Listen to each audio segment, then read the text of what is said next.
Subject కి ఒక teacher ఉంటారు, అన్ని సబ్జెక్టులు నన్ను చదవమంటారు. ఇంత చిన్న బుర్రలో అన్ని ఎలా నింపాలి? Class work, home work, fair notes అంటారు. సబ్జెక్ట్ కి 3 బుక్స్ పెట్టి బ్యాగ్ నింపుతారు. ఇన్ఫాక్ట్ నా బరువు కన్నా నా బ్యాగ్ బరువే ఎక్కువ.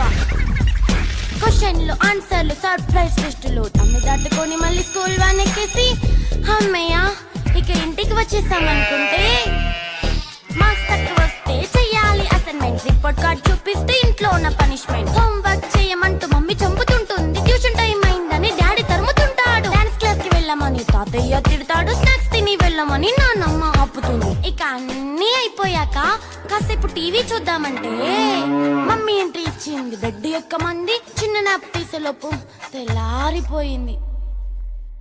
అయ్యో మళ్ళీ మొదలు ఈ స్కూల్ కష్టాలు.